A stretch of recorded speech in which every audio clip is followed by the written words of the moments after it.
My name is Charles Harrell. I'm a volunteer with the Veterans History Project. I'm near Rixieville, Virginia today, interviewing Mr. Warren Silzer, a veteran of World War II.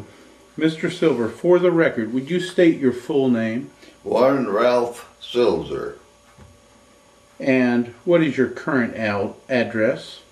10344 River Road, Rixieville, Virginia 22737. Where were you born, Mr. Silzer? Sioux City, Iowa, Woodbury County. And Sioux City, Iowa. what day were you born? May the 11th, 1921. During World War II, what branch of service were you in? I started out in the Air Corps and wound up in the Air Force.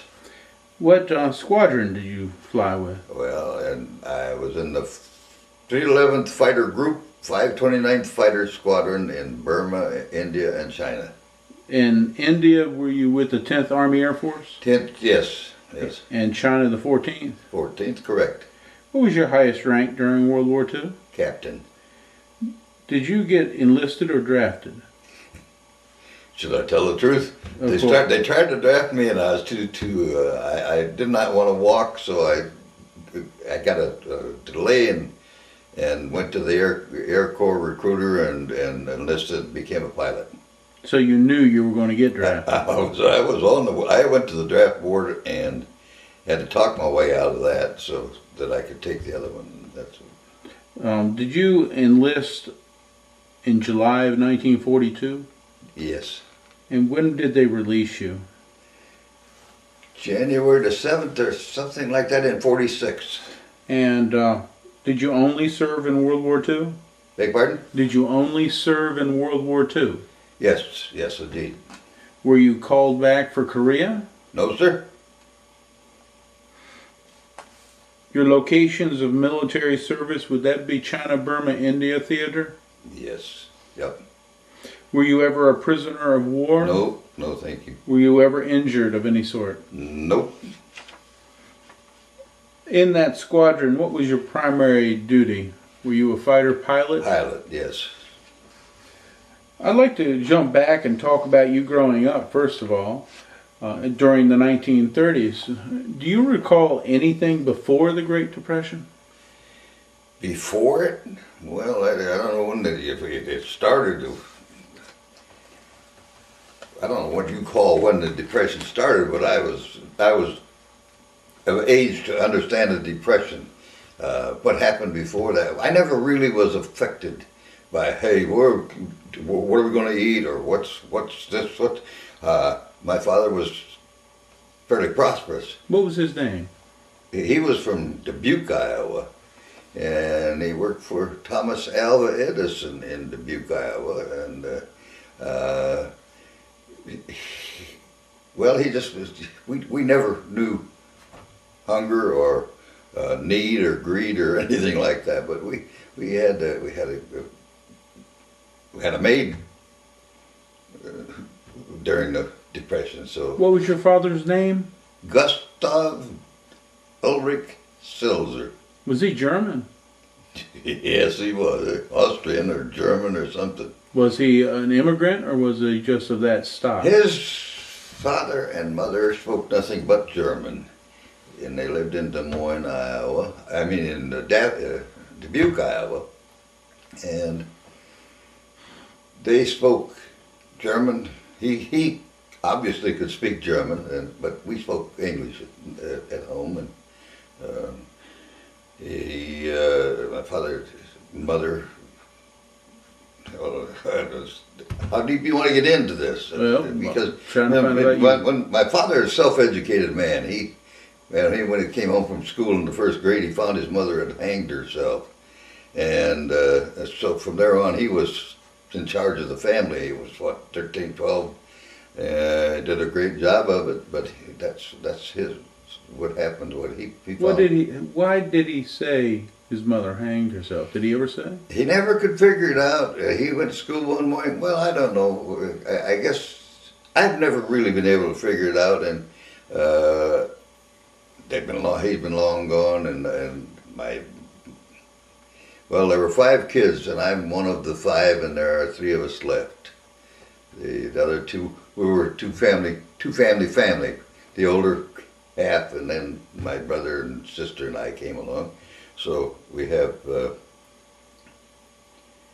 sort of a two, the older guys. They got all the gravy train when they were young. They had new cars of their own and everything. And then when my mother got cancer, she was probably not the first, but one of the very first people in the Mayo Clinic for cancer of the brain, on her brain. Back then they didn't admit that that's what it was. It was some kind of a tumor or some kind of a growth or something, but she didn't make it. What's her name? Her name was Helen Harrell Silzer. She was from Dubuque, Iowa. Did she pass on before World War II? Oh my gosh, yes, she died at age 43 in 1934. So you were just a kid when your mother passed on too? Yeah, I was 13 when my mother died. And we had an unfortunate stepmother. That's the nicest thing I can say about her. So you were from the older group of the children? Well, there were two. My brother was 10 years older than I, my sister 7 years older than I, and then along I came, and then I'm 2.5 years older than my brother and 6 years older than my sister. So if that makes sense. And you mentioned you came from a two-family family. Well, I say two family, it came in tiers. Right. They were the same mother. Same mother? But there was a gap between the two older Okay. and the three younger. So there was definitely the same parents for all 5 children. Oh, they were all 5. Oh, they were same mother, same father. Yeah. I see. Yeah. Okay. You mentioned your dad worked for Thomas Alva Edison. What did he do? Well, I don't know. We had a great big picture of Thomas. That's the only reason I remember it is we had a great big picture of Thomas Alva Edison at his 73rd birthday. And my father's picture's there and everything, and that hung on his dad would say solarium, the sunroom, just another room in the house. But yeah, we had a huge picture of him for his birthday, 73rd birthday. So. Was your dad in the picture too? Well, there was a picture of Thomas Alva Edison like this, and then 7 pictures of the guys who worked for him, 3. And Dad was right about there in the 3. So he was on that picture too? He was, oh yes, yeah. I think, I don't know which, now that you mentioned this, or I mentioned it, I wonder which one of the, couldn't possibly be in my brother or my sister that has that picture, but I assume the stepmother probably sold it if she could get 10 cents for it, so. My goodness. So he was one of Edison's top men then. He knew, well, I don't know whether he was his top man, but he was one of the men there and he knew Thomas Alva Edison. And you never met Edison, did you? No, I didn't. No, he was 73 way back when my father looked like a kid in the picture, so it had been way before my time. Was your father old enough to be in the First War? No. I don't have any idea. I am lousy with keeping track of dates like that. So when your dad worked for Edison, you didn't know what he did? He worked for Harger and Blish, which was a distributor for Thomas Alva Edison products. We had a basement full of those old Edison crank-up. They had the records about that thick. We had, well, that made a good living. He could sell you on the idea that this is a lousy idea. I mean, he was good salesman, and he made a lot of money. He did very well. In 1930, the Great Depression hits a lot throughout the country, but Iowa was hurt by the Great Depression before the Great Depression. Yeah. Farmers weren't making any money, it didn't seem like, but it didn't affect your family any. It did not affect us. We had a nice big Buick, not convertible, but town car. We never knew firsthand anything. I had friends who Daddy owns businesses that were housed in buildings that they jumped off the roof of to avoid bankruptcy and stuff like that. So I was touched by it, but not personally. We suffered not. Did you see bread lines or soup kitchens in action? Well, I have to be honest with you, it really didn't affect me that. If I saw them, it was in the front page of the paper, something like that. No, So you didn't actually see them while you no, were I driving never down in the a street? bread line. Never actually saw any poor soul standing there with their hands out for food. Did you go to school as a kid? How much schooling did you have? Well, I'll tell you, I went to the high school. I graduated from high school. I walked out of the high school. I got a job right away and never decided. And my dad wanted me to go to somewhere, and I said, no, I'm doing pretty good right here. And it wound up, I made more money than I would have ever made doing anything else, just more by good luck than good management. I wound up with a fine job at the Washington Post. And Was this before the war or after the war? after the war, Before the war, when you were still a kid, do you remember the elementary school you went to? yes, sir, Bryant School. Yeah, and this guy that was on TV for a long time, the Grandy guy that was on one of the sitcoms. His aunt was my principal. Mita Grandy was the principal at Bryant School in Sioux City, Iowa. And I went to North Junior High, and then I went to Central High. And I left Central High and went to work for the newspaper there. Did you always go live in the same house, your childhood? Well, I was born in one house. My father was, like I say, he's fairly successful. I was born in one house, and he, as the family grew, he kept that, but bought a bigger house on down the road. So I lived in two houses as part of that family. Do you recall the first house, or were you too young? Do I recall what? What the first house looked like?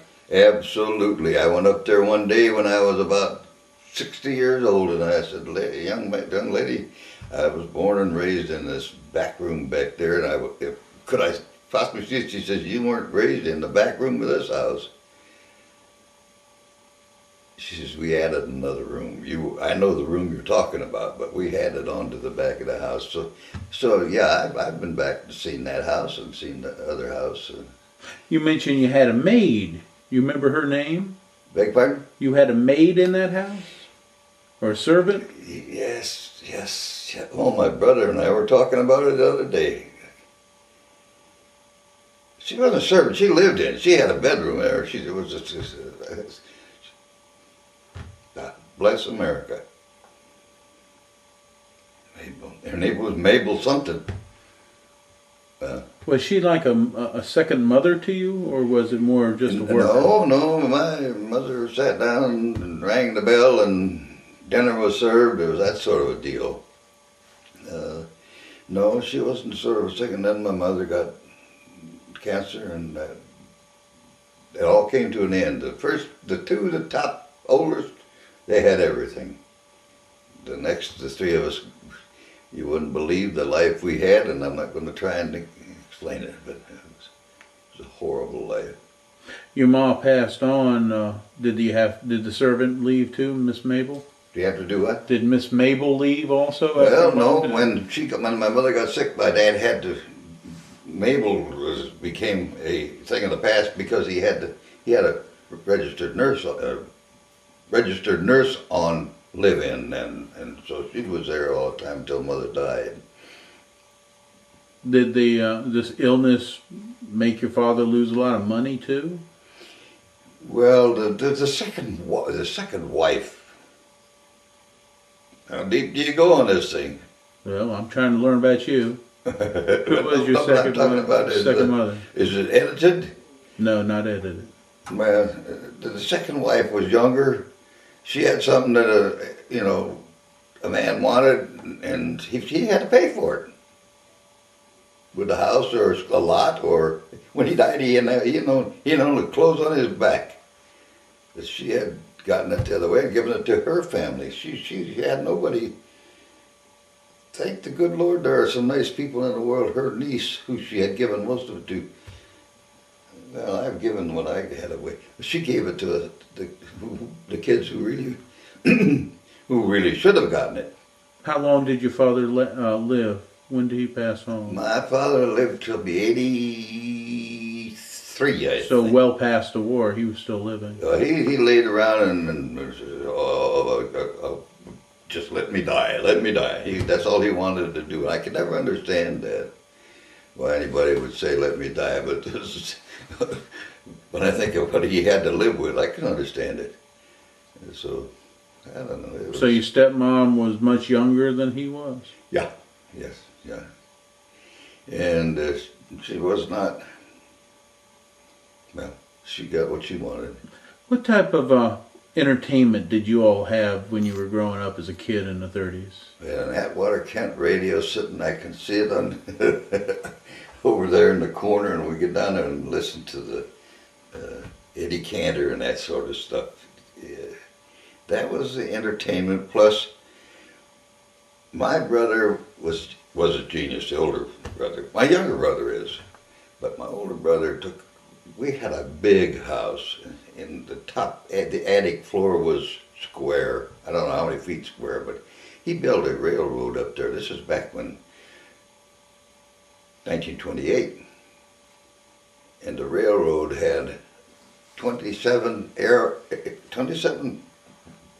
railroads, electric cars, electric airplanes flying around, and it was all run. Now this is before they had switches and stuff. It was all run from the WR and JR Railroad, Warren R. and Jr. Railroad, by remote control. It was unheard of, but my brother had steam iron for my mother when she was, before she died, and you know that's a long time ago. Get to bragging about it. He was just he invented some things that you still have, like the steam iron. My mother had a steam iron. What was your brother's name? But Robert Carl Silzer, and he donated a couple of, I don't know what he donated to the government after the war for, one of them had something to do with wheelchairs, so that the crippled people, or whatever you want to say, had access to stairs. You could get up the steps with this, whatever it was. But well, when you were coming along, reaching adolescence, did when you were your teenager, your older brother was already moved away, or did my brother got married. He had a house.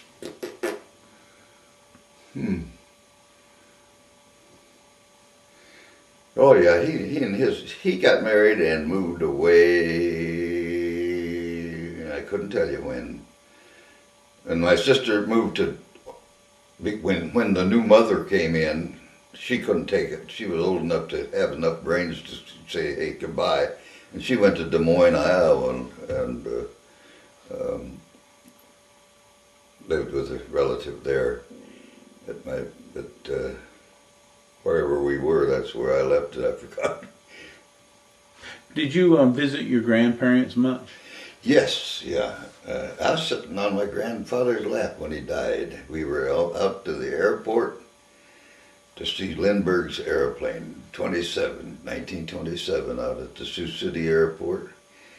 We got out there and we'd seen the airplane, and I was sitting on his lap when we were driving back into Sioux City, and he just went, and I was in the Was he a really old man? He was 82. He was well, I followed him around like a little kid. I was a little kid. What was his name? His name was Hiram Heron. And he would be the generation of almost a Civil War veteran, wasn't he? He was way back, I'll guarantee. But he worked for the railroad. And his grandma Heron was a typical high-class Englishman. I mean, she was one of those look down her nose at the rest of the world type of people, but she was a lovable old gal. They lived in Dubuque, Iowa, and there's only, my mother had one 5 herons, and one of them is left. She and I, of my age anyhow, and we talk. Well, at least every month or so, we shoot the breeze about. In 1932, Franklin Roosevelt becomes president. Would you consider your family to be politically involved? Did they talk about politics and presidential elections any? I had a brother. If you mentioned Franklin D. Roosevelt, he'd shoot you if he could. He was violently opposed to Franklin Delano Roosevelt, and he predicted the welfare state. I guess he was pretty close. He couldn't stand the man, so that was all I remember. My father never discussed things like that at the table. But Franklin Roosevelt, when he became president, had fireside chats on the radio. Do you recall any of those? he did what? He spoke on the radio with fireside chats. Oh God, yeah. Did you all listen to any of that? No, I did not listen to him. I don't. And my brother did, but he locked the door. Nobody could come in the room because he was nuttier than a fruitcake. He got very upset about the things that were going on. This is Warren, your older brother. My brother, Bob, the older boy. Robert, yeah. Okay. Can you tell me about Roosevelt's programs to try to end the Great Depression? Do you recall any of them? The CCC, the WPA? Well, yes, I certainly do. WPA, there's a great old story about it took 6 men to mow the lawn. Tell me about that. WPA, 6 men to mow the lawn. 2 coming, 2 going, 2 shitting, and 2 mowing. 8 men, or whatever that those do. So that was a joke, but it was. Hey, they built some beautiful parks around the country. We have a beautiful park at home that the CCC built, and one of our biggest people in Culpeper, it was a CCC guy, but he grabbed himself up and made a ton of money. So. Did you actually see any of these camps or work crews? I saw the work crews. Oh yeah, they were. They would bring an outhouse and leave it where they were working, to turn it upside down, and leave it so that they could come back and work the next day and have a bathroom, and so yeah, I remember those. You never considered joining any of those programs yourself? I never had to. I never had to do anything like that. I've always felt, and this goes back, I suppose, to my training, if you are not totally wordless at the bottom, at the core, you can figure out some way to make enough money to eat. And I always kind of figured if anybody fired me, if I lost my job for some reason, I would go back out and get another job. I couldn't believe that people would go and take like what was it, 5220 after the war. We've heard of that. I know guys that took the 5220 just because it was there, not because they had to have it. But I wasn't raised that way. You didn't take the 5220? Oh no, sir. No, sir. No, I got a job selling home insulation. I made more money than I knew what to do with. How about before the war, when you were still in school? Did you have a part-time job of any sort? I had to have a part-time job or I wouldn't have had shoes or anything else. What job did you have? Well, I delivered newspapers. I worked in O.P. Skaggs supermarket on Saturday from 6 a.m. till 11 p.m. What did you do there at the supermarket? Put groceries in the bag, carried them out to the cars, and then like that. And we got $3 for that. And I dug graves one summer. Well, hey, I was lucky to have a job in that part of the Depression. I dug graves and clipped mowed the lawn and everything at the Graceland Park Cemetery. But my dad knew the guy that owned the cemetery, or I wouldn't have had the job. So I worked for, I had to take a streetcar for forever out to get out there and to get back. And I got $12 a week. That was 60 hours. 20 cents, I guess that figures about 20 cents an hour. As the Great Depression continues, Adolf Hitler gets power in Europe. Did you keep in touch with the news growing up during the Great Depression? About Hitler and what the Japs were doing? Well, I'd be somewhat remiss if I tried to take credit for doing something like that, but I was aware of it, but I was not one of these, I guess I wasn't smart enough to figure that out, but. Hitler was persecuting the Jews, especially by I knew 1938. they were doing that and all that, but Did you know any Jewish people here in America? yeah, that's all there was around me. Next door neighbors were Jewish, the people across the street were Jewish, the people down here were Jewish, and as far as that, and you bring in Jewish and black people, hell, I went to school in a huge school with 2 black people. I didn't know the difference. I knew the difference. I could see that, but that was a great. I had a great life growing up. I didn't know you weren't supposed to like black people or anything like that, or you were supposed to call them names or stuff. And the Jewish people, that's all pretty near all that lived around us. And I've often wondered if I'm Jewish. I haven't figured that out yet, but we were Austrian or whatever it was there. There we are. Did you travel anywhere when you were a kid? Did I do what? Take any trips as a kid? That was one thing we did a lot of, travel. I don't remember how it worked, but I could remember when I was in high school. I'd been pretty near every state in the Union, and my mother was I often wonder what my father was doing while we were gone, but my mother would put us in the car, and we go out to the Midwest. We were in the Midwest, but I mean, go to Chicago, and we the Dells of Wisconsin and places like that. The other kids just stayed home. We did a lot of traveling. Did you go to Florida or Maine? That far? No, I didn't. We didn't go to Florida at that time. But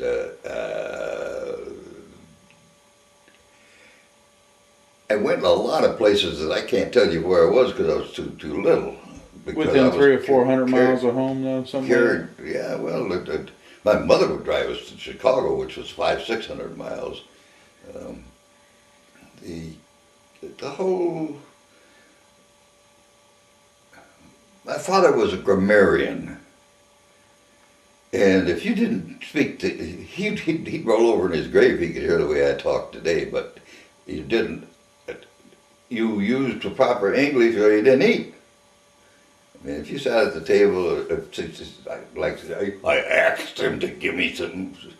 You know, the way they talk nowadays. My dad, I'd have starved to death because I wouldn't have been able to eat. We had to speak the English language the way it was meant to be spoken, and it was immediate, not dismissal, but correction if you didn't do it. Did you have girlfriends growing up in school? Yeah, I never was what you'd call handsome or anything, so I didn't have the pick of the litter, but I had a few of them. Yeah. It's one thing I never. Every chance I got, I enjoyed this girls being around. Yeah. Were you a shy or more sociable type of kid? More shy. I guess you'd find it hard to believe now, but I was up and around. It's like my wife once asked me. She says, "Did you ever cheat on me?" I said, "Look at me. Are you kidding? I'll give you the honest truth. If somebody asked me, I'd have done it, but nobody ever asked me, so you don't have to worry about it." So that's the kind of guy I was. I never was aggressive. I never thought that being the head of something or running the show, and yet that's what I wound up doing at the Washington Post, running the area. But you graduated high school sometime in 1937 or 8? 39. 39. Yeah. in 1939. Then you immediately went to work. Where did you work again? Where did I work? I walked out of the school on whatever they had graduation, and Monday morning I had to have a job. I knew I had to have a job because the gravy days are gone. But I walked into the newspaper and I stood out and stood and waited for Mr. Kaltenberg to get back from lunch, and finally Mr. Kaltenberg came back from lunch, and I could set type, I could run a line of type, I had taken that in school. And when he came back, I told him that my name and that I'd like to apply for a job. He says, I don't have any jobs. Go in the front office up there. Emmett Schill probably have a job, maybe. So I went up there, and that was in the advertising department. And I went to work there, and then I went to work. I finally wound up working for the Washington Post. In school, did you have any special teachers that were like mentors to you that directed you to newspaper stuff? Nope. No, but I had one teacher I dearly loved. Her name was Claypool, and she taught geometry, and she taught math. And she used to leave the class and let me teach it because I loved math. Math was something that I could look at and give her the answer before she could write them down. But that was the only thing I ever really shone in was math. How did that apply to getting a job at a newspaper? Well, I don't know. I didn't care where it was. I wanted a job. I had to have a job. And I got this job, and got promoted. I started out delivering tear sheets, as we call them. I tear out the ad and bring them to you, the advertiser, and I just started delivering that, and then this job opened up in the classified selling ads, and I got in that, and then the war came along, and I got into that, and then when I came back, the paper had a nice big book that they gave me and all that stuff. And so you worked at that newspaper? I just slid along with whichever way the wind was blowing. That's the way I was going, I guess, is with it. So you worked at that newspaper until the day you went to service? I started working in a newspaper in 1939, and then I sold home insulation for a while, and I couldn't stand that much prosperity. It was just more money than I could handle. I was making a ton of money, and I knew how to find a bar. And it wasn't too long before they parted money and so forth. But I think I told you my brother was sort of a genius. I went overseas, came back home, and my brother, I'm still in uniform. I got my B4 bags, and I'm walking up to set them on a porch, and he says, "Come on, let's go." I said, "What the hell are you doing?" He says, "Come on." I said, "Just haven't gotten inside." Well, he said, "We'll be right back." So he got me in the car, and we started driving.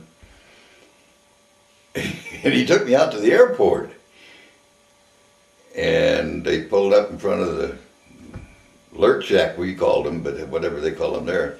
And he came out in a little while, and he says, "Come on." I said, long and short, he got me into this little L5, a Piper Cub. Took off and flew me around. I said, "Let me have him stick for a minute." He says, "You don't have a license." I said, "What?" He says, "You don't have a license. You're not allowed to fly this plane." Now it's beginning to dawn on me. My brother would never be outdone by anything or anybody. I don't care who it was. He would not be outdone. So when we came in and landed, he said, "Do you want to go in and get a license now?" I said, "Not really particularly." So anyhow, I did. I got my commercial license. And we went back to his house. He never, ever got in an airplane again as long as he lived, except commercial. You can fly an airplane, big shot? I can fly one. And that was the moral of that story, was that I wasn't any better than he was. Just because I could fly a plane, he could fly a plane too, and never did it again. So ping pong, I don't care what it was, he had to be number one. if he wasn't number one, I never saw him where he wasn't, but I guess he would have left town and gone somewhere else if he couldn't beat you. Before the war starts for us, the Nazis are starting their own war in Europe. You're just about the right age to go. Yeah. But we're not involved. Did it ever come into your mind that maybe you wanted to Did I wanted to? No, sir, Bob. I'm dumb, but I ain't stupid. I didn't want to go, but I had a chance not to go, and I insisted that I go. I mean, I wasn't. I'm as patriotic as anybody, but I was sitting there doing nothing, and finally I went down to Omaha again, and I said, you know, I enlisted in the Air Corps, and my friends are coming back from their training, and I have not been called. Well, they went in, they pulled out the drawer that my name was supposed to be in, and I went to get that thing for you. I can't find it now, but anyhow, the ticket where I had gone down and enrolled and enlisted had fallen out and down underneath the bottom drawer of the cabinet. Well, when they found that, then goodbye more, and I took off. Before the war, they had a draft of 1 year you served. Yeah. But you didn't get drafted before. You know, if they were given $51 bills, what number might it have been? 5,732,000. So I get the paper that morning. It's a whole section, and I lay it over there, and I go from the back to the front. And I'm getting closer to the front. Now I'm to the front. Number 11. You were draft number 11? Yeah, if they were going to give 11 $1 bills away, I would never have been called. They never found it, but I was drafted number 11. That's when I went down and went down and enlisted in the Air Corps. You recall where you were when you first heard the news about yes, Japs bombing Pearl Harbor? Lutheran Hospital, Sioux City, Iowa. Yeah, how did you hear the news? Well, we were I was with, my wife and I were visiting her sister who had just had a baby at the hospital. You were married by this time? Yeah. Okay. And when we came out, they were yelling extra. You may probably never heard anybody walk down the street yelling extra, extra, extra, but we used to have it. And so that was what it was. And then the draft came up and up jumped the devil. There I was. When were you married? Where? When? And where? Geez, 41? Whatever it was, I guess it was 40. I've been married a few times, so I had to stop and think. But it was before the war? That was before, yes. Yeah. Where were you married? Was it No, it was in Nebraska. Where Sioux City, Iowa sits right on the border of Nebraska and South Dakota, and it was over in Nebraska. What was her name? Ruth Denny. Ruth Eloise Denny from St. Cloud, Minnesota. What did she think about you being drafted / going to enlist? I'll tell you the truth. I'm going to be honest with you. She didn't give a shit. Forgive me, but she was queen of the air base there before the war was over. That's we were divorced as soon as I got back home, and I learned of what had happened. She had taken all the money. Hell, I was sending all the money home. She'd taken all that and absconded with it, but she was chasing around with anybody that'd go out with her from the air base. Did you ever get a Dear John letter when you were overseas? Yeah, the day I was getting ready, she knew when I was leaving to come home. And that was the day, about 2 days before that, I got one, Dear John, yeah. And so I said, well, what the hell, she's got all the money. So I sweet talked her, we went back together, and then when we got all that, whatever money she had accumulated back into circulation, well, we decided that it was time to get a divorce then, and we did. So. You didn't have any children with her? No. So you're off to join the military by July. Where did you go to enlist? In town there, Sioux City? Let's see.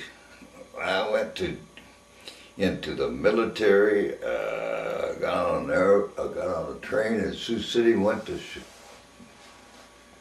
The hell did I go? Chicago, I guess.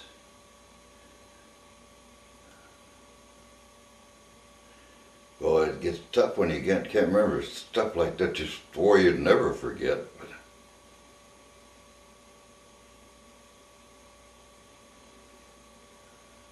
Wow.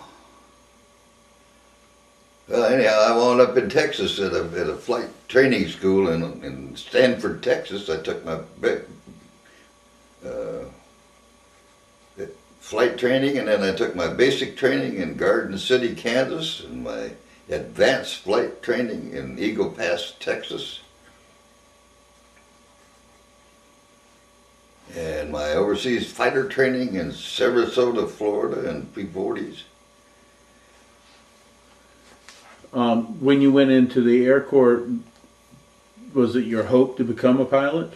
Oh, I wouldn't. I would have died if I wouldn't have been a pilot. I had no desire to walk or work.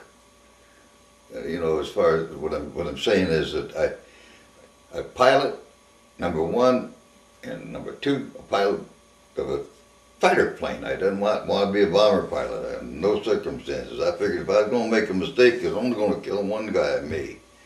And fortunately, I didn't do something like that. But it was a case of I want to be a fighter pilot, and I'm bigger than they know. I weigh a lot less than I do, but at that time they were fighter pilots from 5'8", 5'9", 5'10" at the top, and I was 6, just barely over 6, but I still got the fighter pilot deal. So, how was boot camp for you?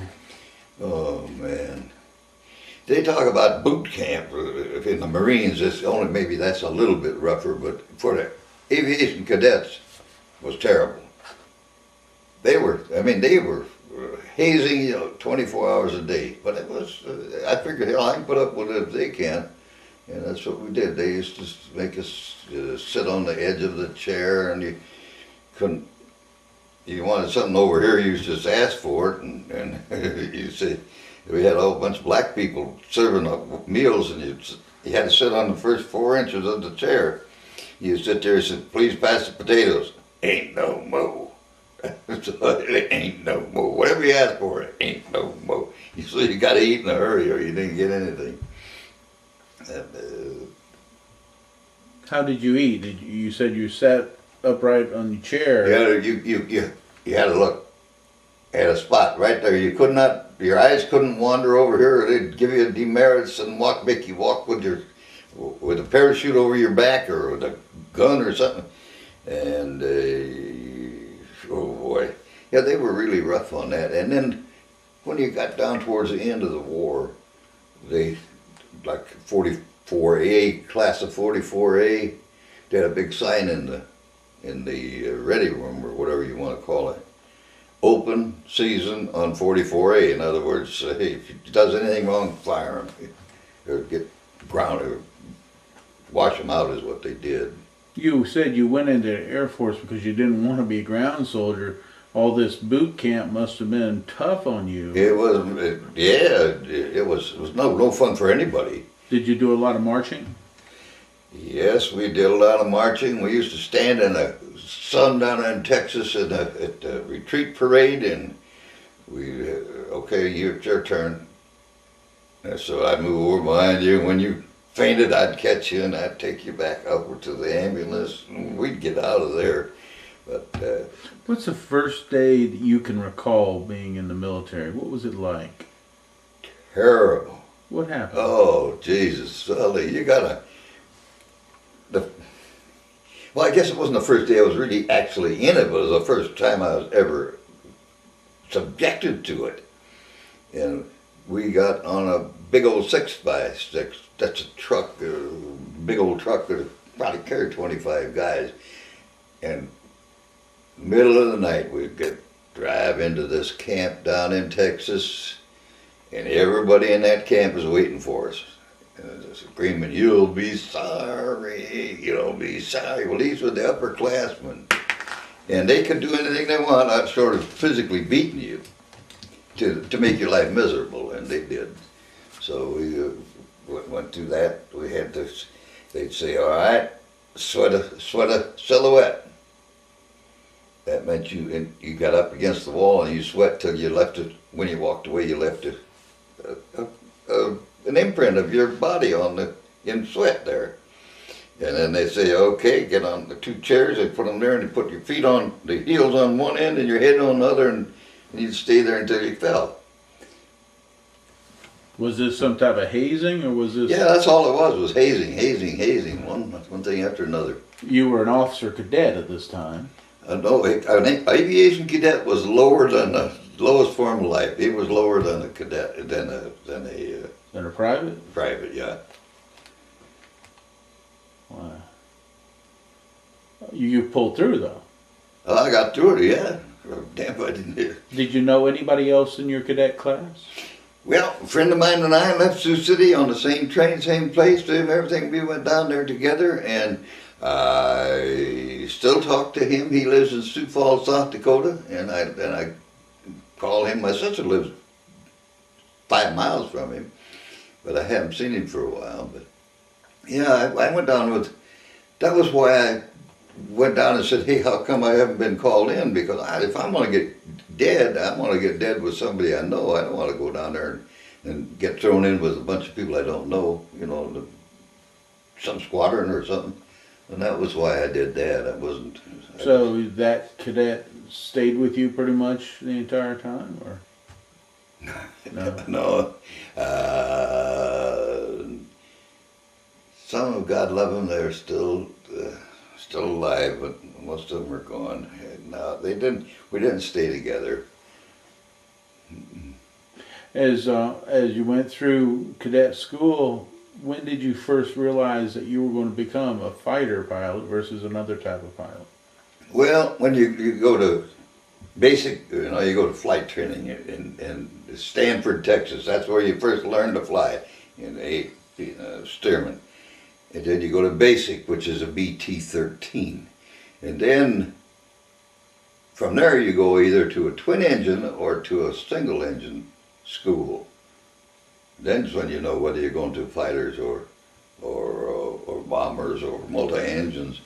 And so when I went to Eagle Pass, Texas, which was strictly P-50, well, it didn't have any, it was AT-6s really. And you knew pretty well sure that if you made it through there, you were going to be a fighter pilot or an instructor, which is what I wound up being. I graduated and they said, "You're going to Meridian, Mississippi to be an instructor." I said, "Horse manure." And so I got taken up with that. And I here again, I wanted to go with my friends. Being an instructor, hell, I didn't think I was that great. I mean, I hadn't any more training than these guys did. Why? How could I instruct them? But that was what it was due. I would have gone to an instructor school in Meridian, Mississippi on P-51s. And I swapped with a guy named Bill Harbor.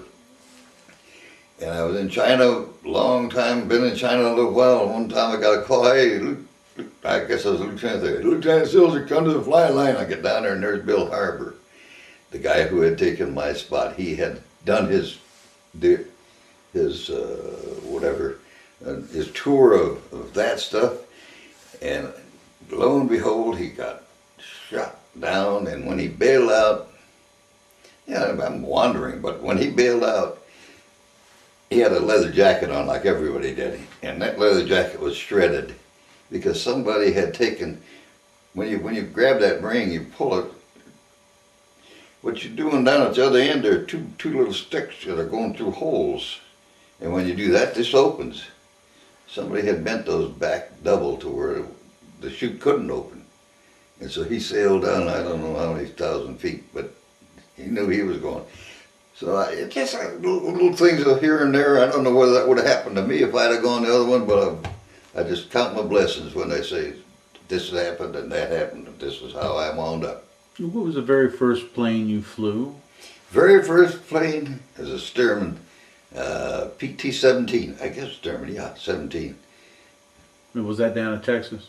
That was that was in Texas. How was it? How did it feel when you did your very first solo flight? Great. Great. The first solo night flight was scary, but I figured this guy here, if he thinks I can make it, and he's been riding with me, what the hell? Why should I worry about it? And so and I did. We had a great ride, and when I got to basic training, I had an instructor named McCurdy, Lieutenant McCurdy. Lieutenant McCurdy was about 5'5", just barely tall enough to get into it. And so we going along fine, everything's going fine, and one day I get washed out. They're sent back to the flight line. As a matter of fact, I talked to the guy yesterday that was with me then. And I'm back at the flight line packing my clothes to go wherever they send you people. And the sergeant came in, he says, Lieutenant, I want you down to the flight line. I said, what the hell for? I got washed out. He says, Captain Greenwald wants to see you. So I went down, I got to Captain Greenwald. And I was still a cadet, I wasn't a lieutenant. But anyhow, Greenwald said, come on, I'm going to take you for a ride. I said, I just got washed out. He says, I know. But we're going for a ride. So we went for a ride, and he said, do a 3-turn spin. Okay, bam. When I recovered from the spin, you kick the rudder and you poke the stick forward, and I heard his head hit the canopy. And he says, do you always recover from a spin that way? And I said, yeah. He says, go down, land at the other end of the field. So I did down there, and he says, I'm getting out of here. There ain't no sense of both of us getting killed. Goodbye. And so from there on out, I never had a bit of trouble. And he said McCurdy had trouble with pilots that he was supposed to be training with if they were taller than he. He says he has a problem with his height. He's very short. And I said, well, I know he's short. But so anyhow, that's how I made it through that. What was the feeling when you first got into a P-51, the Cadillac sort of Sky? First P-51? Well, I'll tell you, what kind of a car did you learn to drive in? A Ford Galaxy, an old broken down thing. Yeah, you take that old broken down thing, whatever it was, and somebody says, here's a Duesenberg, young fella, drive this sucker. That's it. That P-51 is just the finest airplane ever built. And well, everybody flew, whatever they flew, P-47, P-51, that was their favorite airplane. A P-47 would bring you home every time. But pretty near every time. P-51, you throw a handful of rocks up and it won't come home. Because it's water cooled and the water runs out of the radiator, you're dead. Or the airplane is. So, but anyhow, I loved the airplane. I regret that this guy was, what the hell is his name? The movie actor that's, anyhow, he has a P-51, this guy. Of all the women he has and all the money he has, I don't give a damn about. But if he give me that P-51, I'd sure love to see it. That was a great airplane. Now, somebody made a statement the other day. He says, "Would you buy a P-51?" I said, I would buy one, but I couldn't pass the physical, and I probably couldn't keep it up. Buying one is nothing compared to $100,000 a year for this, $150 for that, and $200 for that. It's a lot of money to do it. I said I would love to think I could still fly one, but I wouldn't be dumb enough to try it. But this guy that was out the hell, Top Gun, what the hell was his name? Tom Cruise. Yeah, Tom Cruise. Hey, the only thing I ever liked about the guy was he's sitting in his chair in the hangar, and there's his P-51. I have nothing against him and nothing for him, but Did you first get into a P-51 Mustang here in the States or overseas? the P-40s in Florida. I 51 overseas, I guess in India before I flew 51, yeah. But before that time you were flying the Thunderbolt? No, the Thunderbolt was the thing that we had on the field. They said, hey, there's an airplane, go get it. And you'd go in and you'd say, I wonder how you started or whatever. And we had a P-47 and we had an A-36 and we had a Navy,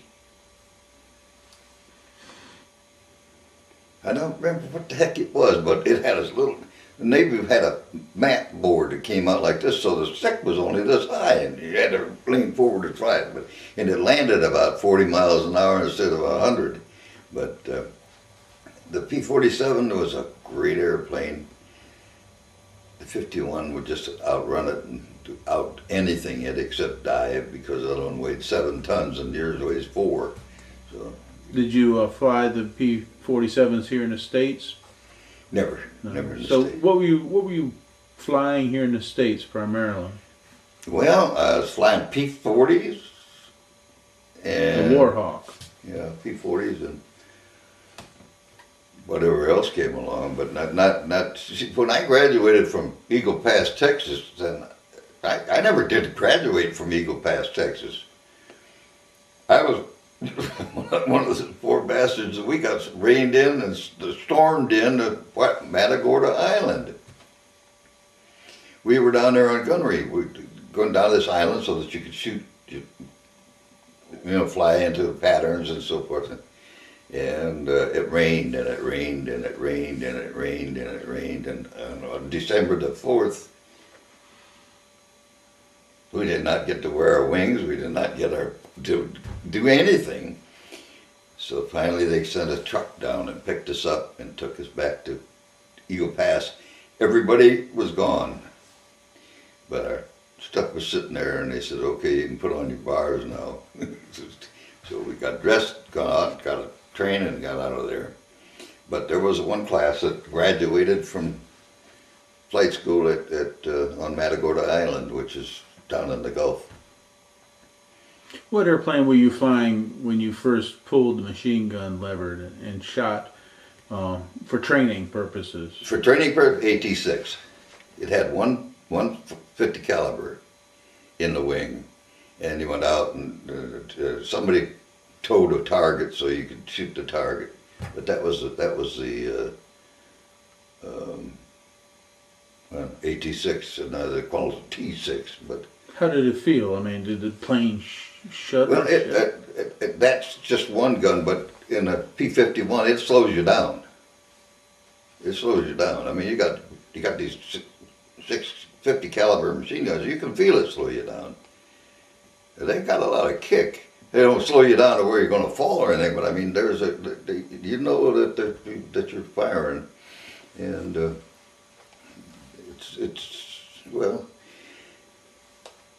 it ain't as easy as it looks either to hit anything when you're shooting with those, because if your rudders are not, if you're not exactly coordinated, if you're slipping or skidding, then you can't hit anything. If you're slipping or skidding, the bullets go there, and you're pointing here and they go there, or vice versa.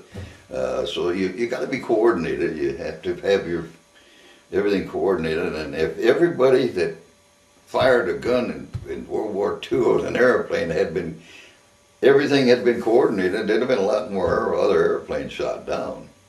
My dad was wanting to be a cadet just like you, but he washed out. I've had other veterans talk about being pilots of bombers, and when they talk about being pilots of fighters, they said, oh, they're the hot shots. Would you be considered a hot shot? Did I consider myself one? No. But I considered myself lucky that I was a fighter pilot because I was tall, you know, oversized for a fighter pilot. But I guess if it truth be known, I figured out a little bit better than the guy that was driving the. You see, here's the thing. If you went through flight training, and there are damn few people know this, but it's a fact, and you go start here and you take this test and you get a figure below this figure here, you are not going to be a bomber pilot. You're not going to be a fighter pilot. You're going to be ATC. You're going to be one of the people that flies the commercial air, the P-40, the transports, the C-47s, the C-54s, and those guys had a rating down here. Most all of them, not every one of them, but that's how most of them got there. Because I went down with a guy and I had a high score on my one, and he just barely passed. That son of a bitch was a pilot with ATC before I got my wings. So they were just kind of rushed through. Where was the last place you were stationed here in the States before you went overseas? What the hell is the name of that place? Florida.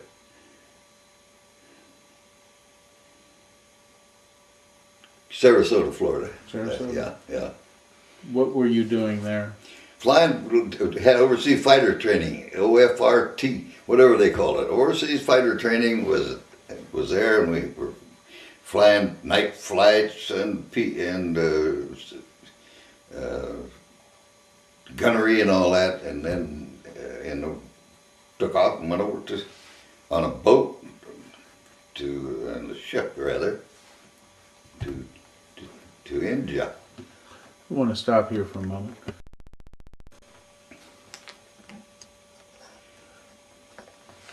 Mr. Silzer, you said you were in Sarasota, Florida before you shipped out. Had you ever thought that maybe you would go to Europe? Well, I'll tell you the God's honest truth. I thought I went, no. I found out I was going to be an instructor at Meridian, Mississippi. And I had a friend who was in the same class who was a captain, and he was going to England. And Pop Ryan and Earl Greer and I, the three of us were buddies. And we were all stuck with something else. We went to him and says, hey, come on, how about getting us on the shipment to England with you? The best thing ever happened to the three of us was we didn't go. Because at least one of us would have been dead. Probably all three of us would have been dead, because ETO, you didn't have that much of a chance. The death rate was horrible. So we got over there.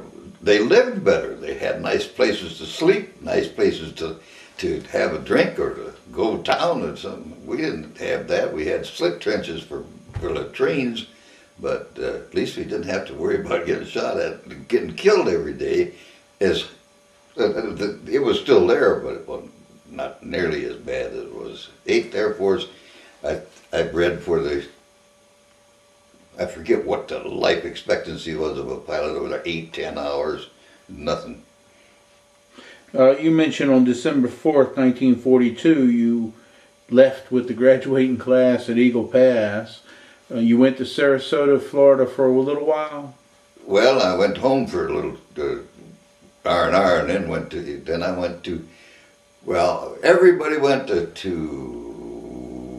Tallahassee, Florida. That was a big, huge. It was thousands of pilots there, and you're going here, and that's where they send them out from, and that's where I went to Sarasota, and some of my friends went to. How long did you stay at Sarasota? Weeks or months? Trying to think how many weeks it was. Oh, it was just. My memory isn't that great, but if I had to bet $100 or so, I'd say about 8 weeks. 8 weeks. So you're there a couple of months, practicing, training more. So, but the hell of it was, it rained every god darn day. We had rain or fog you couldn't see through, and we didn't get much time in the air at all. We were grounded most of the time because of the bad weather. You were an officer by this time then, right? Do what? You were a second lieutenant? Yes, sir. Did you use any time while you were at Sarasota to go cruising and looking for things in Florida? To go look at the circus? Yes. Yeah, yes. I guess most everybody did, but probably not all of them. Some of them were busy looking for other things, but I saw the circus where the winter headquarters, and Sarasota's a beautiful town. We rented a beautiful home, huge thing, with a slip for your yacht to come in and everything. Four of us rented this sucker, and we were tall hog at the trough, man. That was really really great living. We had we were in town. Was a bar that only officers could go in, and I'm just telling you what happened so you can see. So I've been known to take a drink, so I'm in there one night, and jeepers creepers. Finally I said to the bartender, I said, I better quit, I can't afford all these. He says, they're not on, they're on the lady standing down there. I said, well, he said, she's buying a house. He said, don't worry about it. And I said, well, I think the least I can do is go down and thank her. So I went down and I started talking with her. And after I introduced myself and thanked her, she says, well, do I remind you of the state of Nebraska? I said, well, ma'am, I don't know what in the world you're getting at here. She says, well, look at me, I'm flat-chested. I said, Nebraska's flat. And she was not what you could say was gorgeous or anything. But she became suddenly gorgeous when she told me she was Libby Holman Edwards. And you know, the Libby Foods. She had a lot of money. You know, that makes a difference on what they look like, I guess. She did get prettier. But she bought that whole house, bought the house drinks all night long. Did the Army set up any USO shows and dances for you? We had in the U.S., you mean in overseas? Oh, here in the States. They had them, yes. I went to a couple of them, but here in the States it was well, I'll back up and say overseas, that's all if they had one of them, that was all you had to do.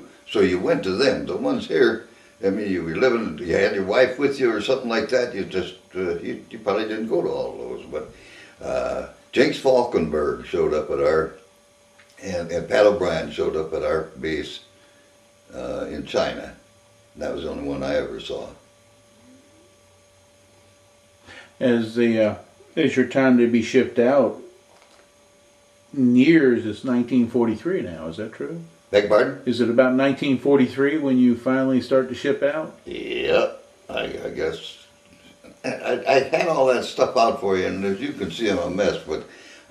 it would be in this late winter, I get my logbook, I know where that is.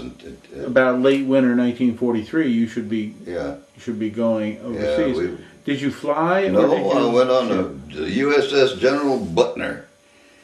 And then I got home, my dad said, well, General Butner was part of my father's family or something like that. So anyhow, but we went over on the USS General Butner and we got to Bombay 31 days later. And we sat in Bombay and had a great time in Bombay. Did you all go through the canal or around Africa? Yes, went through the canal, yeah. When I say canal, I mean Panama Canal. Yeah. So you went all the way past Australia and over to Bombay? Some of the guys went to Australia. We didn't. We went to... the crummiest trick that the Navy ever pulled was everybody had to go below deck. I don't remember what they made you do, but when they got all of us poor landlubbers down into the guts of the plane, or the ship, oh, boom. Oh, we know we're being bombed. We know that. You can hear it, you can feel it. And those bastards were just dropping death charges. So they scared the living daylights out of the whole crew because of the boat. So they said, all right, everybody can go above board. Well, those are big ships. you get up there and they were shooting at something that they had let dropped off into the water way over there. That boat is sitting like this because everybody on the boat was standing over there trying to watch what they were doing, and you wouldn't think you could tip that sucker, but they did, which is neither here nor there. But I always thought they could have said, "Hey, we're going to be we're going to be setting off some tin cans, and we're going to be firing our 5-inch guns, so don't." And we got a nice, beautiful. I got a nice big Neptunus Rex when we crossed the equator. They had quite a nice little. Well, it got kind of out of hand, but it was a nice thing. The ship ride across, you were stacked in there like sardines. Were you close together? Even as officers, did you have very little privacy? I was looking for a room small enough to tell you that's for 12 of us. It was the passageway was about that wide, and on this side were 6 bunks hanging from there, and 6 bunks hanging from there, and they had no fresh water. You could shower once in a while in salt water, and it was not good. But coming home was great. We came back home on a ship and had a stateroom. 4 of us had a nice big stateroom, and we had a neat little priest on them. This little guy, I'll bet he wasn't 5'5", but he's trying to get up the gangplank, and he's got 2 B4 bags. You know what a B4 bag is? Well, that's what they used to issue you to carry your clothes in. It opened up this way, and he's trying to get up the gangplank like this, and everybody trying to offer to help him. He's not, leave him alone, leave him alone. Well, it turned out he had nothing but bourbon in there. So when we got out to sea, the Padre had a party, and we had a hell of a good time. So I often wonder whatever became of him, but he sure did make the trip a lot nicer. And coming home, the war was over when we were 4 days out from New York, so too far out to have the good time that everybody else had, and too close in to miss, say, well, would have gone the other way anyhow. But did you ever get seasick on that ride? Nope. Seasickness to me is a matter of, it's all in your head. If you want to sit and think about it, you'll get sick. But we had one poor son of a gun get on here in Newport News, and we're sitting here like this. Now, when they start the engines on a ship like that, it's just a hum. This poor guy turned green, and he was 31 days retching up and he damn near died. He was sick the whole time, just from that little bit. We had around Cape Town, South Africa. We had picked up some escorts on the way down there. These little forget what they call them, but destroyer escorts, or even smaller than them. Victory. They disappeared behind the waves. They'd go up there and you see them, and then the next thing there wouldn't be anything around there. We did have an escort at Cape Town, around Cape Town. And we stopped in Cape Town and got to go in there and see what Africa is like. Is that going home or coming? That was going over. Oh, I see. So when you went over, you went east around Africa? You're the guy with geography. I don't know, but that's the way we went, down around Cape Town. When you landed at Bombay, India, where did they send you? Well, we stayed right there at, oh jeez, and crackers, I can't think of the name. But we stayed right there at Bombay for quite a long time. Were you at an air base by that time? Yeah, what? Was that an air base? No, it was sort of a luxury place. We belonged to an English officers club.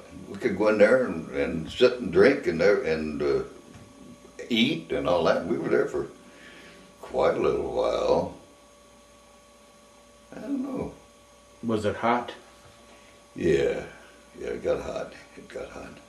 Did you get based in India before you got based in China? Yes, yeah. Well, based in that we had a barracks and so forth, yeah. I was there during the monsoon, and you don't go anywhere during the monsoon. That's 30 days of just rain, rain, rain, rain, rain, and you could go out and go like that across the sand, and it was dry. It just, I don't know where all that water went. It gets back to the ocean. But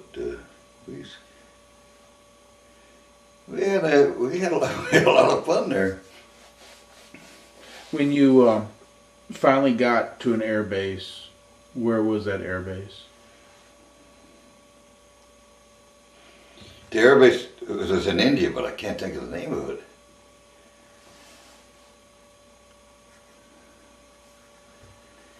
Of course, you got to get 4 hours a month, 4 hours, or you lose your flight pay. So as soon as we hit an air base, everybody was making tracks to try and get an airplane, and they never got so many miles on a gallon of gas in their life, I bet, because everybody was taking the plane up and it'd be gone for 4 hours. They'd log 8, but see guys logging on the same airplane at the same time. But I guess Uncle Sam was going broke anyhow. So, what was the first airplane you flew overseas? You recall?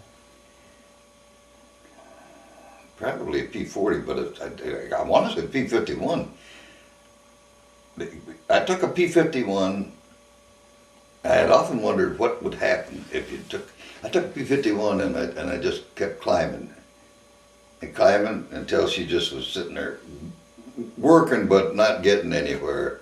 The supercharger had kicked in a long time ago, and I was at about 36, 38, maybe 40,000 feet. And I said, oh, here it goes. And so I turned it over on his back and then hit it straight down. And man, I was sailing along, and when I got to the parking lot, the crew chief says, "You know how many bolts hold those wings on?" I said, "No." He says, "2 on each side." He says, "You shouldn't do that." I said, well, if they're 2 on, they're fit like this, then that ain't gonna break off. But if they're just hanging there by 2 bolts, but this crew chief of mine, a great guy. I still, like I say, I talk with him every time. What's his name? His name is Donald Yockey. There's my airplane over there. All that one up on the top even has the same writing on it, I think. My grandson made it for me, and he put the stuff on the cockpit up on the top of that clock. Is that the plane you flew as much as you could? Well, I had my plane. You had your plane, and that was the one. That's all I ever flew. What was the name of that airplane? Did you name it? Alcazaz. They called me Alka they called me Alka and Alkazass. And yeah, it was. This old crew chief was a great guy. Still is a great guy. But so did he follow that airplane wherever you were supposed to? Absolutely. He and I, we were in the P-451 outfit. And one day they said, "Hey, you're going over to Ankang," which doesn't mean anything to you, but you're going to join a P-47 outfit. You're going to take the P-51, and Harrell Ashworth from the 528 is going to take his F-6, which is a reconnaissance plane with photos. So we went on over there, and every morning P-51 cut out. I mean, a P-51 flat and a P-47 flat, and you hit them both full tilt. The 51 will leave them. So I had to lay in bed until we heard the 47s taking off. They'd had breakfast and they're leaving, and we go down and have our breakfast, and then we go down and wave to them when we passed them, and when we got to where they were going to bomb and do everything, they'd do their stuff, and we'd take our pictures, and then we'd go back home. We'd be sitting there all finished with our day's work, and they're just going around, because P-47 used 120 gallons an hour just going along. P-51 could 60 gallons an hour. So it was one of those things which reminds me that if this thing is about through, I better go over to the Yeah, my grandson made that for me. One of them. Can you remember and describe what happened during your first combat mission?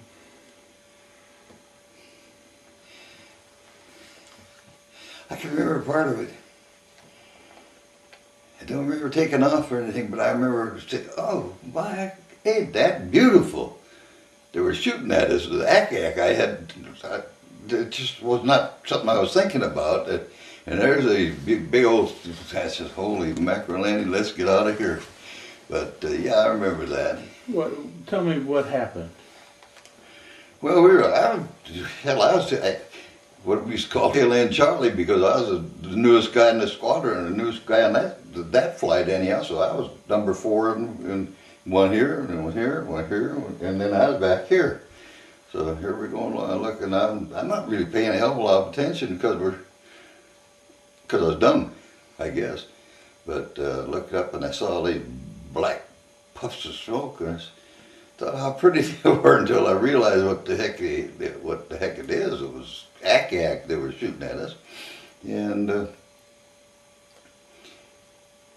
well, I don't remember the whole thing, but that's the main thing that I remember. And I remember one time when we were coming in on a turret, where at the bridge they usually had a 37 millimeter cannon there, and I was shooting, trying to go right into the slit. I was trying to get in that son of a bitch shot. His 37 millimeter hit me, so I had to go back home on that one. But when it hit you, what do you mean by that? Hit your airplane? Yeah.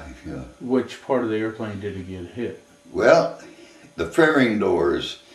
When the doors close they go up like that, and there's a fairing here. It hit this one, and it went off, and it was a explosive, 37 millimeter, but it hit the rim of the tire, the rim of the wheel, and exploded. So all it did was blow out all the hydraulic fluid. There was no hydraulic. You couldn't have any flaps or put your wheels down or anything like that. But the P-51 was a beautiful airplane. You want to put your wheels down, you couldn't get them back up if you did this, but you just push a little switch and those wheels would fall like that, and then you kick your rudders and the wind would blow that one closed and then it'd blow this one closed. So you did that when you got home. And that's what you did? That's what I had to do, yeah. But you see, when you have no flaps, when you have no flaps, that airplane comes in like this. You can't see anything. The nose is sticking right up in front of you, so you have to take that into consideration coming in. But if you got long enough runway, no problem. Reason. So using this as an example, your first attack was somewhere around here that you got hit by? See this door, when those wheels are up, these doors close over the wheels, and that's what it happened. It closed up, and there's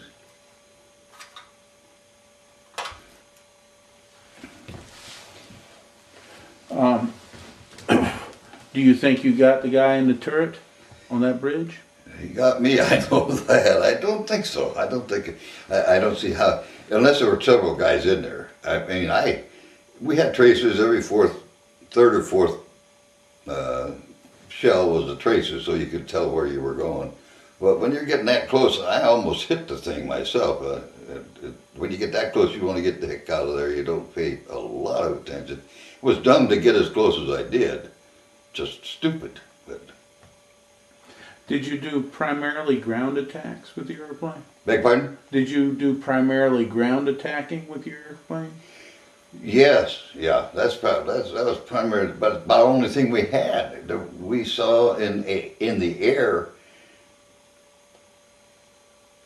3, maybe 4 airplanes the whole time. A friend of mine, the guy at Earl Ashworth that had that old F6, and I went out. We found some on the ground, Jap planes on the ground out there, but we weren't supposed to be out there. But we shot them up a little bit, but the gun cameras were on, so I don't know. I never saw the pictures. These flights you were talking about were coming out of India, most of these. No, no, no, no, no, no, no. The India ones, we were going into Burma. Going into Burma. In China, we were going into China. What targets did you attack in Burma? Well, I got there just as just as the tail end, and I only had 3 missions there, and I couldn't tell you what I did there except get scared. That was something new to me, and I was just got there, and then they moved to China. When you got hit with that one time, I don't know if you've got hit other times on the airplane. Could you feel the bullets hit it? Oh, you can feel it when it hit, yeah. It's like somebody take a bat and not a heavy bat, but clump you on the bottom of the foot. There was a thunk, and I knew I was hit. I wasn't any question about that. First, I thought I'd hit that. The bridge? Yeah, that's what I thought I'd hit. But we used to go out and dive bomb bridges and. Can you recall one mission where you were a dive bomber? When you used a bomb instead of machine gun? Oh, we did that, yeah. We used to do that a lot. I got one, I know I had one time that I put one right in the middle of a bridge and blew it up, but that was damn hard to do. And I don't think I ever hit another bridge with a bomb, but. Was that in China? Yeah, yeah. How did you know you hit it? Looked back and saw it going up in the air. I mean, I looked back and you've seen these pictures where the bomb, the bridge is sitting like that, like it's one of those suspension bridges, and that's what it was doing when I looked back. It's in, you'll have, at our reunion, unless this guy dies in the meantime, you will have complete access to all this sort of stuff. He has all of the missions, who did what to whom and when and how and everything. And he got books that stacked this high. Do you remember the name of that bridge that you took out? No, I would have no. Because there were bridges all over. We see the mountains, the trains, you'd see them coming, and they see us at about that same time, and then you'd see them start speeding up so they could get the engine into the mountain, so you couldn't blow them up. But one time, I don't know which one of us blew him off the track, but he was off the track. He was about a mile from the mountain. We turned around and went back to the base and got more bombs. Hour and a half maybe. Come back, that son of a gun was gone.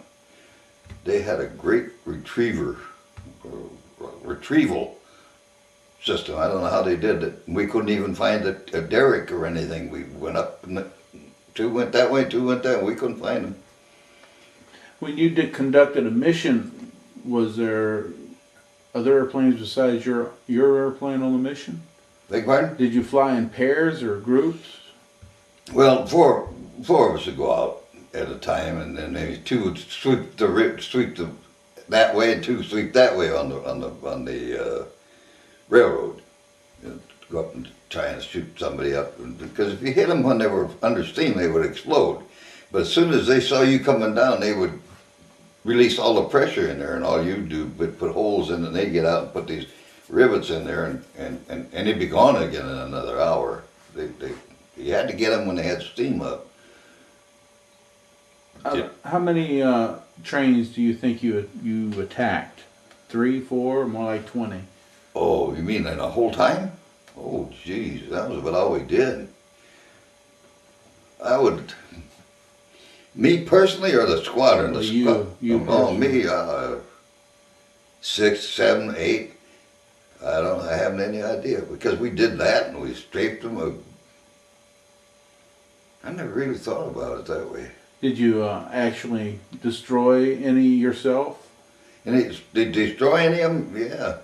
Well, you don't know how long I mean destroy. The only thing I could guarantee you I destroyed was that bridge, because I saw that.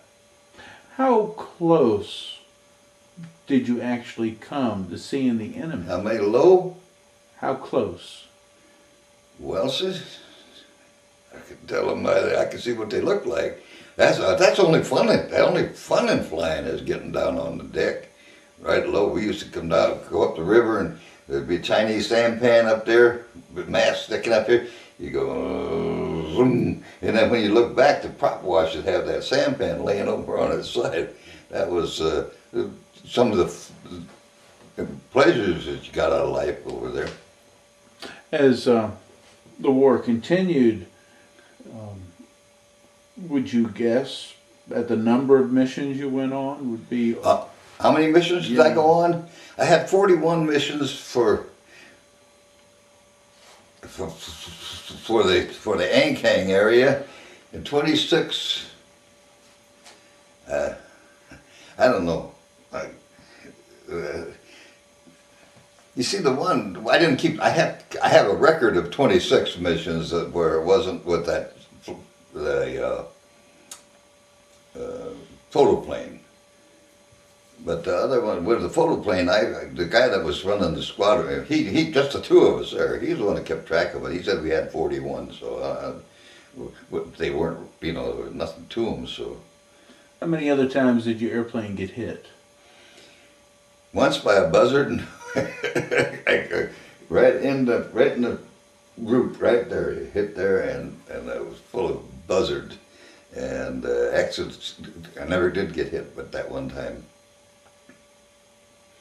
Did you ever strafe any road columns of tanks? You ever do what? Go down and strafe a road column of troops or sure. tanks? Or? Yeah, we used to do that. We weren't supposed to, but we did. This guy that was ahead of the F6 was doing it one day, and I said, "What the hell are you doing, Earl?" He said, "Well, come on down and have some fun." So we did. When you were given a mission, was it general, just go out and find something to destroy, or did you have actual targets in mind? Well, I'm trying to figure out how to answer you.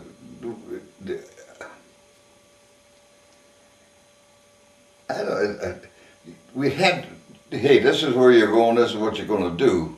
And then when you got through doing that, you sweep the railroad this way, or sweep, or do that, or the other thing, or a window of opportunity, or whatever the hell they called it.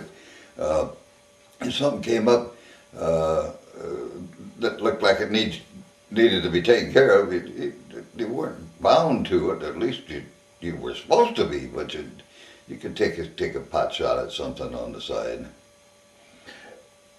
Did it ever flash through your mind that while you were a fighter pilot, that you were killing other folks? That you were killing? I think I told you about the little kid. Didn't really until that little boy asked me that question. Except one time when we were just strafing these poor bastards who couldn't possibly retaliate. They could shoot us with a handgun or machine gun or whatever the hell it was, but other than that, I never really figured they had a chance. It was kind of a one-sided affair. You get 650 caliber machine guns. Well, that car out there, if I was flying down here and it was sitting on the road sideways, I could roll it down the rest of the road with the 650 caliber machine guns. Carry a lot of weight, pack a lot of firepower. Maybe not that, but I know that it'll do it to an ox. I mean, this ox cart. Hell, you just take those oxen, you could roll them as far as till there was nothing left of them. That was something else was I guess not supposed to be doing, but we were not supposed to be doing. But we got our ass chewed up for it anyhow. So by the CO. You were assigned to 2 bases, one in India and one in China. What was the name, if you can remember, of the commanding officers of those bases? Do you remember? Well, I was. Colonel Salini was in charge of Ankang. He was the guy that had the P-47s that I went over to join. Colonel Hornsby was the CO of Chengdu. Yes, the one down in India. Well, Hornsby, Callender, they were both my CO, and they were in charge of the fields. Colonel Joe Hornsby and now Colonel Alvin D. Callender, and Cellini was a colonel at the time. Yeah, I remember their names. You got promoted when you were I got overseas? promoted after I got back. So you were a second lieutenant all the No, time? no. I got promoted to first lieutenant over there, but I got my captaincy after I got back. Did they tell you why you got promoted to first lieutenant? Was it anything special you did? And it just all of a sudden, I one day here not too long ago, I got that's upstairs, or my son has it, I don't know, but I got a 3-4 years ago, I got an air medal in the mail. I didn't know why, I still don't know why, but so I'm not going to send it back. Did you attack any naval ships? No, not real naval ships. Chinese or Japanese or something. Those little wooden things. Yeah, we did. They were. It was kind of unfair even. They were those wooden junks, as we call them. They were. Christ, you could take a 22 and sink them, almost. What was the civilians like overseas? What was the what? The civilians, the Indians, and then the Chinese. The civilians. You wouldn't believe it. They had never seen a red-haired person. They'd never seen anybody with hair on their chest. My friend Pop Ryan was a red-haired, freckled. And they stand and laugh at him, and they would look at a mirror, and they would turn around, run around, and look and see what was on there. They couldn't see. These people were way, way behind times. The little girls, the ladies with the little feet about this big, that all existed over there. I suppose it still does. I don't know, but the civilians. But the funniest thing I ever saw of the civilians was one night we saw a bunch of Chinese sitting in a room, and they were playing cards. So we went in and convinced a little bit, and I'm looking over this guy's shoulder, and he folded it. I went around and looked at it, I said, geez, with crackers, 4 aces and you fold on a... They were playing with two pinochle decks. So you got nothing but aces, tens, tens is the lowest card you have. So they got like, what, 8 aces and so forth. So I never did figure out how you won at that game, but we learned a few things about them, and I guess my son will be able to tell me different, but the guys that have been over there since, they say, hell, you wouldn't even recognize it. The people are educated, they have beautiful big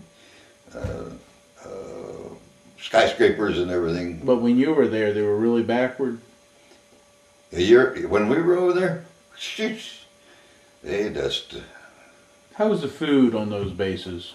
How was the food? Well, we had a guy named Zachary. Old Zach was a pilot, one of the pilots, and he got to complaining so bad about the food that the mess officer says, well, all right, you're so smart, you go ahead. You beat him. We had steak and corn on the cob and watermelon for dessert that night.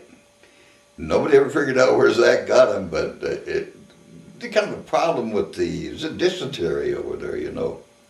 So nobody complained about it, but we had good food. The food was not great, but not much variety either. But was there a lot of begging by the local population? Oh my lord, yeah. Poor little bastards. Those, especially the Indians, bakshish sahib, you know, giving money. Their parents would cut their throat here, in their shoulder here, and then bind them like that to where when grew together, they had one solid piece. And that was just one of the few things that they did to mutilate their kids so they could get money. Yeah, there was a lot of that. Oh. Did you ever fly over the hump? Well, I got part way, and then my oxygen gave out, so I had to land at Ankang. No, Yunnan. And I did get to Yunnan, and the guys fixed me up with some oxygen, and then I took off, and I got over to China. That's the only way I could get there, was the hump. Was there any time where your air base was low on supplies? There are three things: gasoline, bombs, and 50 caliber machine gun bullets. You always had one of them. Sometimes you had two of them. Infrequently you'd have enough of all three of them to go on a mission. That's why we didn't have very many missions. The missions were well, it was kind of a waste of time, really. It's like I was reading about this guy. He says they put a 250-pound bomb on and waste 1,000 gallons of gasoline to deliver it. He says I thought it was kind of dumb. Well, that's what he was told to do, and that's what he did.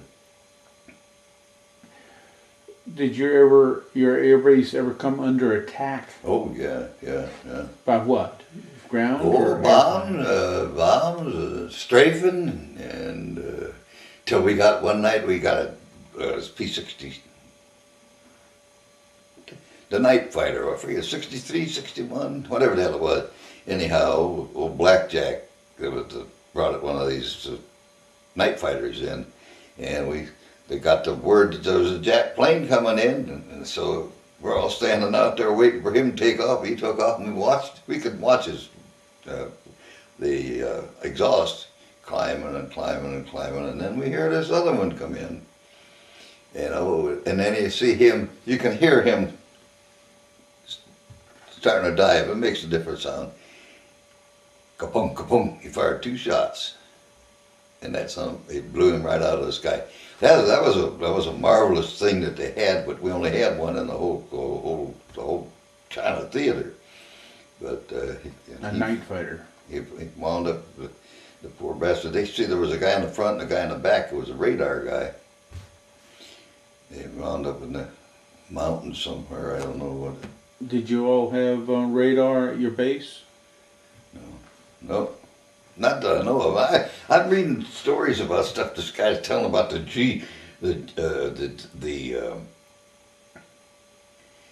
in his P-40, and he looked down, he was doing 7 Gs in a pullout, a vertical dive pullout. Well, I never saw anything in a P-40 or P-51 or anything else that told you how many Gs you had that you were pulling, but I guess you get older, you can tell as long as there's not too many people around to contradict you, you can get away with most anything, I guess. Did you have radios in the P-51? Yes, sir. Radios, yeah. Well, yeah. But no type of radar of any sort? No radar, but they had something if they said, I'm going to take this or your engine out, I'd have told them to take the engine. They had a radio compass, which is the greatest thing in the world. A radio compass. If you got lost and you knew your based whatever the numbers for your radio frequency, you set that on there and you'd be going along like that, and you turn this way, you know the base is back here. If you turn that way and it pointed that way, you know you're going the wrong way, you turn around and you head back.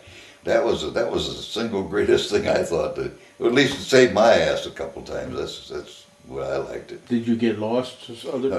Right over the ocean in the flats where there was a P-40 land down there in the mud flats, and I could swear I could see a guy sitting in it, a skeleton, and I don't know whether he was in there or not, but I was looking for land to get back home. So. What was your closest call to dying? Boy, I hate to tell this story, but I guess this is about the closest when I was riding along, fat, dumb, and happy.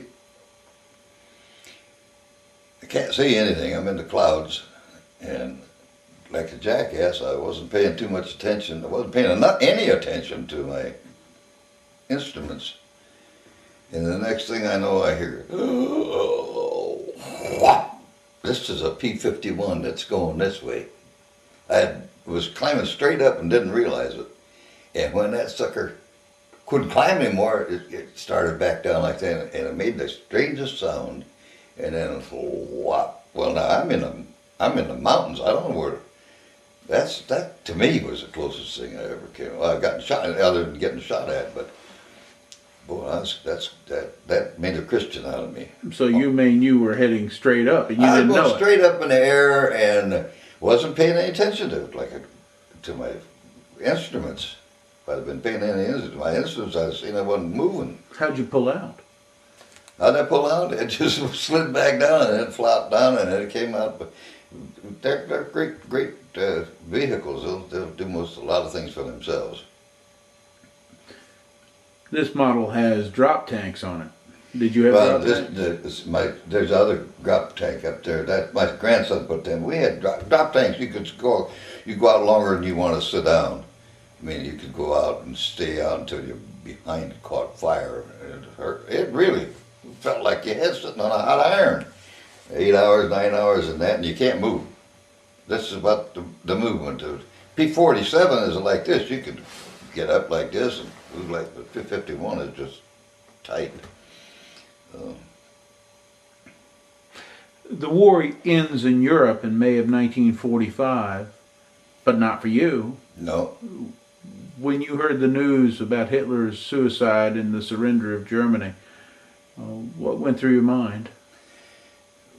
Well, I thought good riddance of bad rubbish is number one, but then I thought, well, we're here for the duration. Unlike today's soldiers, I'll call them soldiers, people that have been taking weekend warrior type stuff and getting paid for all these years, and now they're complaining about having to go home for conjugal visits and so forth. But we were there for the duration, plus 6 months, and we didn't know when the hell we were ever going to get home from that place. But I finally got my missions in, and they CO said, "You're going home." I said, "Goodbye." And somebody said, "Do you want this? Do you want that?" I said, "Take anything you want. I'm leaving." And I got in a B-24. I told the guy, I said, "I don't give a rat's back end. If you give me a ride, I'll co-pilot for you back to India." And that's how I got home, was in an old 109. It's a tanker, B-24 tanker. And how many missions were you supposed to fly before you were released? Well, it was 50 missions, but this was getting towards the end of the war too. And I had, you see, like I say, I don't know how, I had a certain number one place and a certain number the other place, but one of them I didn't keep track of because it wasn't my job. Well, I wasn't supposed to keep track of them anyhow. I'm not supposed to write them down anyhow. The war ends with the atomic blasts and then the surrender in September. Where were you at the time of the surrender? I was sitting on this, I forget the name of the ship, but I was on my way home. And 3 days out from New York Harbor. And if I'd have been 4 days sooner, I'd have been on one hell of a party, because they say that was the greatest party I ever heard of in New York. Just everybody turned loose and everything. I had a great time. Nobody in uniform could buy anything. But you missed out on that. Beg pardon? You missed out on that. Yeah. Where you were. It's probably just as well. You came home from service, and within 6 months you are discharged by January '46. I was out in January, yeah. Did you go back home to Iowa? Yep. Anybody there to meet you? Well, my brother was there.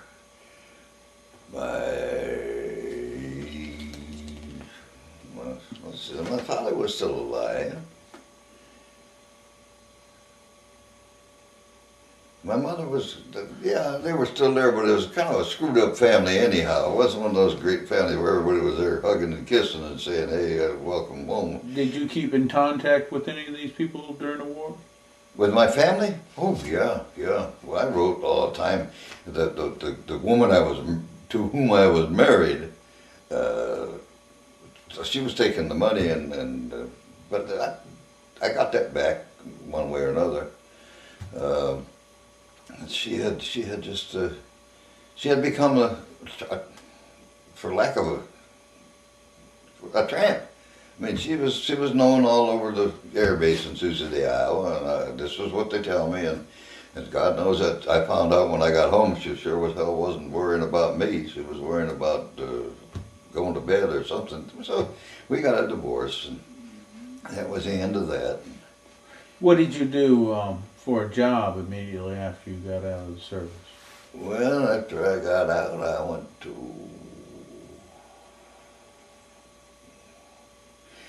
went to work for, I'm trying to get the guy's name. Well, anyhow, I went to work selling insulation, home modernizing. Couldn't stand it. I made more money on a weekend than I had ever made in a year before, and that was not easy to put up with when you're, dumb cluck like I am. I should have saved the money, but I had a great time, and I got out. I finally wound up. I come into the Washington Post, walked in the door, said I was looking to apply for a job. He says you hired, and that was the end of that. I had no more trouble. How long did you stay with the Post? I stayed with the Post until I retired, and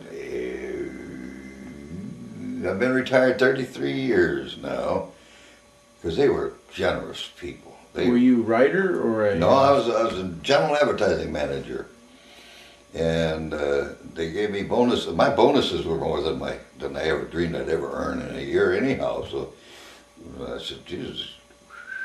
And I got to talking with the guy who was my boss. I said, Bob, I reckon I got a lot of money up there. What do I have in the getting out of here business?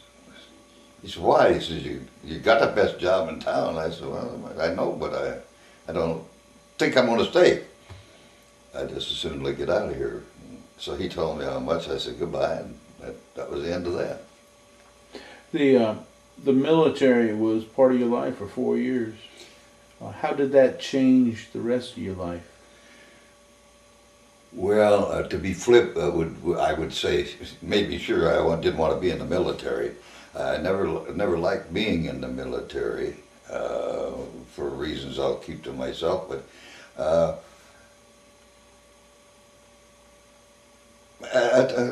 the military changed my life only in that I got to do something that not everybody else got to do, and that's fly a P-51.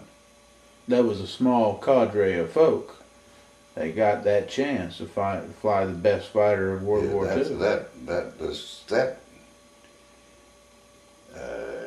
If they said you could have one wish of that nature, not having your mother back or something like that, that's what I'd do.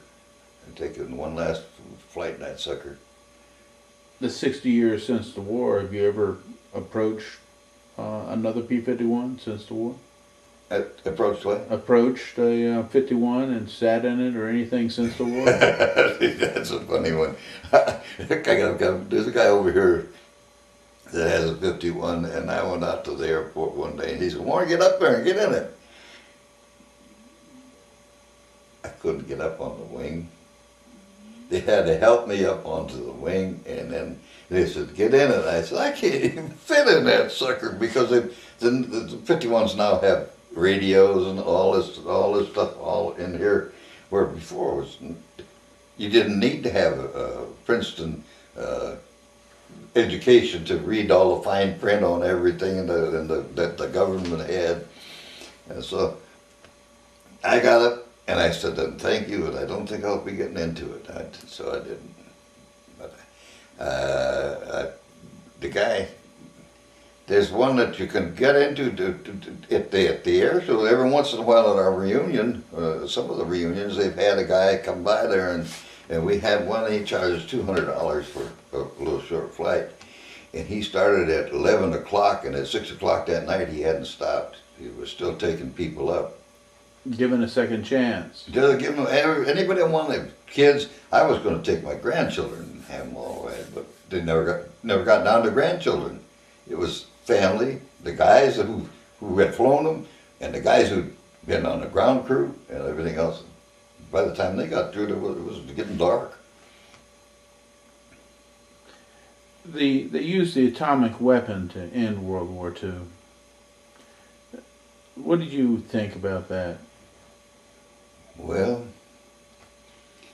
I could think about it in a number of ways, but I think it was, if you're asking, did I think it was right to use them? Yes, absolutely. Hell, nobody asked us, did we want Pearl Harbor? I'm sure our president knew about that. The Pearl Harbor and what was coming up. I mean, what the hell? He had a depression to clear up. And I don't know how a depression gets cleared up by spending more money where you're broker than you were before, but that's what it amounts to. And I don't know. What the hell will happen next time, if there is a next time? I hope I'm not here. During the entire war experience of yours, did you ever carry anything for good luck? Well, they gave me a little Bible at one time, and I'm not a very religious person, but I carried that with me at all times, all missions. I had it in my pocket here, and yeah. Did you? It's like my brother said. He says, Warren. He says, I was in Germany and I was walking on. He says, we used to march down the highway, and here's what we did. He says, Heil Hitler, in case we lose. I mean, you cover your asses. What everybody says, do it. Did you learn any Chinese while you were overseas? Not that I'll repeat. Were you told what to say if you were shot down? Was I what? Were you trained what to ask for when you were shot down in Chinese? Well, we had, and my son has it in China with him, blood shit. Have you heard of them? No. They're worth a fortune. I had my blood shit. It's a flag. It says, I'm an American airman. Please take me to so-and-so. And you had it inside of my flying jacket, and you open that up, and then if the guy was a Jap, he shot you. If it was somebody else, to take you to wherever you wanted to go, yeah. Did you ever see any Japanese prisoners? Ever see any Japanese prisoners? Not that I know of. I've seen some dead ones when they shot a plane down and the pilot was, laying in the wreckage, but that's about all I ever saw. Did your air base ever come under attack by ground forces? No, I was just after they started. They had before I joined the squadron down in Burma, but not in China, no. I'd like to thank you for your interview today. Do you belong to any organizations for World War II? You mean like the VFW? No, I don't believe in them. Do you attend reunions? I go to, I dearly love to see my old friends. Yep, I'm going to have the reunion here, and you're going to get an invitation. How often have you had reunions? When did your first one start? About 18 years ago they had the first one. I was not involved in it or anything. I started about 7 years ago. I started going, and guys that I didn't even know overseas have become very good friends of mine. And I'll go to them till the last dog is hung, I guess. It's been there's some really fine guys, and some of the guys that I didn't really care a whole hell of a lot for over time turned out to be good friends of mine. But you see, we didn't get. I was here, and my crew chief and I were.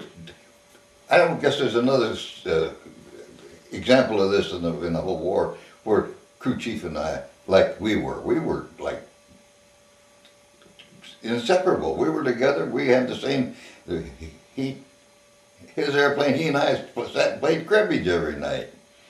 that was our, Were you first name basis with him during the war? oh yeah, yeah. He was, yeah.